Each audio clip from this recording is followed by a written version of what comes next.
Another day, another big move. Google just drops a major challenger product to Starlink. You can imagine the competition.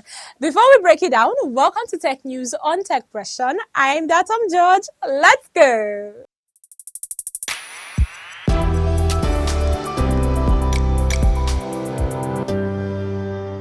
So starting with my South African people, Telkom South Africa has announced a price increase for its fixed broadband and voice services effective April 1st, 2025. The company states the hike is in response to rising inflation, energy costs, and a weak exchange rate. Consumer and business voice services will see an increase of up to 12% on legacy products, while DSL and fiber prices will rise by 6 to 12%.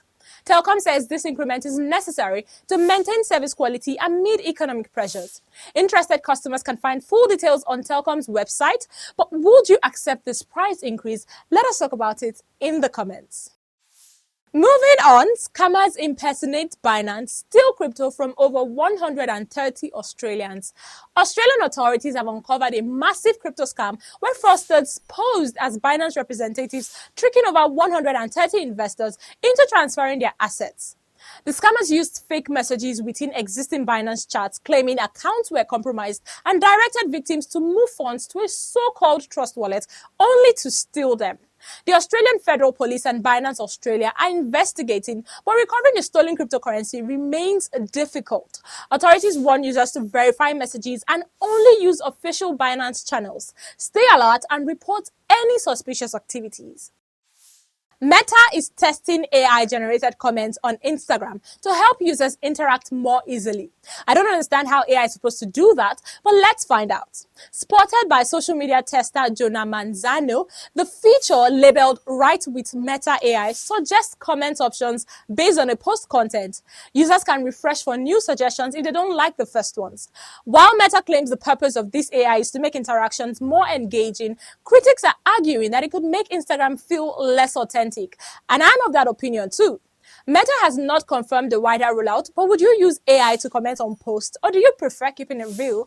Tell me in the comments. Paying taxes in Nigeria just got easier. The Federal Inland Revenue Service has integrated Flutterwave into its Tax Pro Max platform. This will allow Nigerians to pay their taxes seamlessly via bank transfers and debit and credit cards. This partnership simplifies tax payments for individuals, businesses, and accountants, both locally and in the diaspora. Users can pay online or offline at commercial banks, receive instant receipts, and enjoy top-notch security.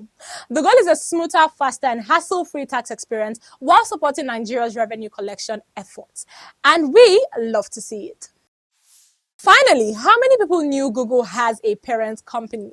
Google's parent company is called Alphabet, and it's taking on Starlink with a new company called Taara Lightbridge.